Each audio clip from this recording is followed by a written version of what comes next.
Nobody's Fool is a film directed by Tyler Perry and it stars Danica, Sumpter, Tiffany Haddish, Whoopi Goldberg, and Amari Hadrick. And this beautiful movie is all about a woman named Danica who is a great businesswoman. She falls in love with a guy named Charlie who she never met, who she never even seen a picture of, but they've been chatting for 1 year and she believes he is her soulmate. Meanwhile, her sister, who's being played by Tiffany Haddish, Tanya, comes out of prison after serving a 5-year sentence, and she moves in with Danica, and she believes that her sister's boyfriend Charlie is fake, and we have the movie Nobody's Fool. After leaving this film, I was in complete agony. This film doesn't make no logical sense. Every character arc that's inside this movie that's being played by the main star in every Tyler Perry movie is recycled from the last Tyler Perry movie. If not the last Tyler Perry movie, it's recycled from the other Tyler Perry movies, and then they try to give the audience a reason to care for this character. The main character is being played by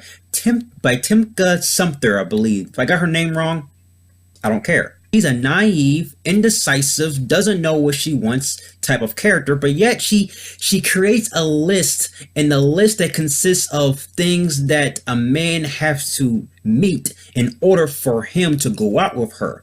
And then she constantly says throughout the film that Charlie, a guy she has never met, is everything on the list. And I'm thinking to myself, how do you know for a fact that Charlie is everything on the list that a man has, but yet you haven't seen a picture of him, even seen a picture of his dick or his toenail? At least see a picture of his toenail. You can definitely decide on that. So throughout the film, Tiffany Haddish's character Tanya is trying to convince Danica that Charlie's not real. So we got a whole bunch of drama here, drama there, drama here, drama there from the main character. She is constantly an emotional wreck to give the audience a reason to care for this main character. But how can you care for a main character if Tyler Perry is making this main character a weak character? And you thinking that Tyler Perry is trying to build up woman? No, he's actually lowering women's standards. Tiffany Haddish's character, to break her character down, she is a complete whore. Most of the comedy in this film revolves around Tiffany Haddish's character. All the funny moments has to deal with her offering oral sex or offering sex to men that she barely even knows. If she breathes, she's a fuck! And that's supposed to be funny? And a woman offering her body parts like she's just a piece of meat, a piece of side of meat on the side, that's supposed to be a good quality to laugh at?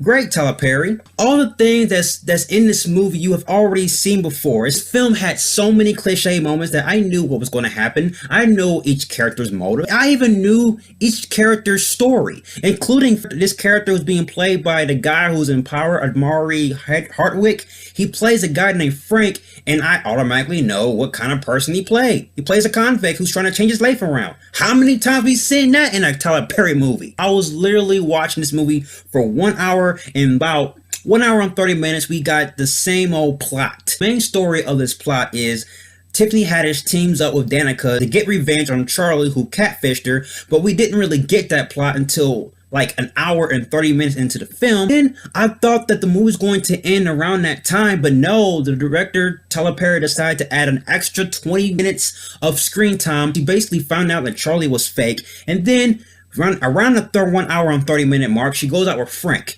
And then they have a 3-month relationship, and then the real Charlie come out of nowhere 3 months later. He is actually real, and then all of a sudden she decides to go out with him, even though she was in a 3-month relationship with Frank. So technically she cheated on Frank just to be with him, and then the sex wasn't good with him, so she leaves him and goes back with Frank. The positives, I will give you the positives. The positives is Whoopi Goldberg was in this film. Whoopi Goldberg had a decent performance, even though she only appeared in like 3 scenes. The screenplay is terrible. Performances was trash. Their character arcs was trash. You can't root for these characters.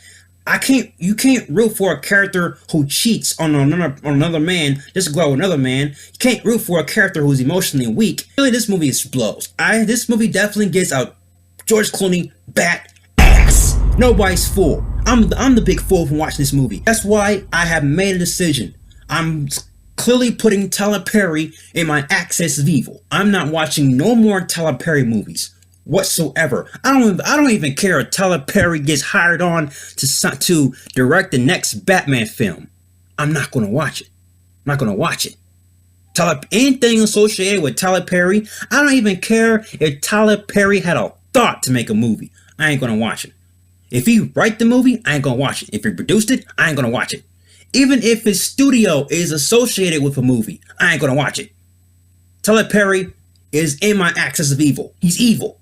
Alright guys, that's my review of Nobody's Fool. And if you like everything you see and you agree, click right here, join me in the Batman family. I'll have more Batman-tastic reviews in a way you have been fooled.